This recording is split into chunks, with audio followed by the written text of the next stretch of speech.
Pejim-baovao hafa tanteraka kosa indray taorian'ny fanambarana nataon'ny ambasador'ny firenena turka ny zoma lasa teo dia nilaza ny tompona ndraiky ny sekoly Collège International La Lumière androany fa tsy mpampiororo izy ireo ary tsy manofana mpampiororo velively. Izany no nivohitra nandritra ny valandresaka nataon'ny tompona ndraikitra eo amin'ity sekoly ity sy ny mpanabe ary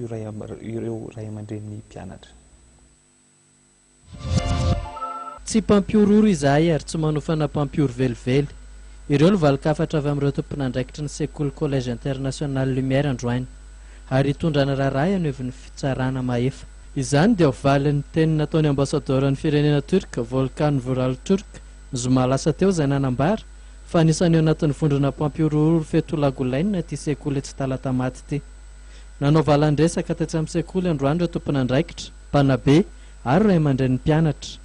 Sekoly toy ny sekoly rehetra tsy mampiditra resaka fiaviana na finoana ny sekoly hoy ambe ten'ireo izay nandray fitenenana rehetra. Joreto moa zany ny tenako amin'izay maharay aman-dreny zay satria nisy zavatra zany izay somary ohatrany nanorana amin'ny fona iray aman-dreny ihany mikasika ny teny izay nambara ny eny tany amin'ny aina aman-jery rehetra sy tany amin'ny tambazotra serasera mahakasika ny teny izay nambarany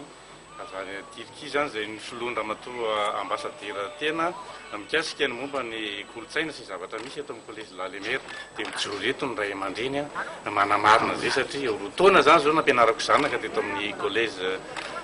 La Lumière zava-tsony raha tovy ny zanako teto ary fantatro fa raha ohatra ka mety tsy zavatra mety ho hafahafa na hoe mety mampianatra amina acte na terroriste zany no fanabeazana tao dia mino aho fa tsy ho tapa-kevitra mihitsy ny tena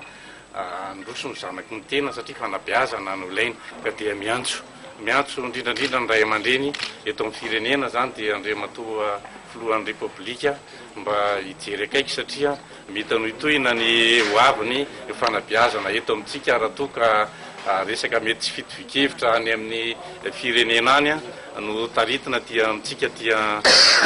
nosy malala tsikitiky. Manaraka tsara ny lalàna malagasy ny sekoly raha ny fanazavana voaray hatrany ary nanambara koa izy ireo androany fa nameloka tanteraka ny fikasana nonga-panjakana tany Turkia ireny.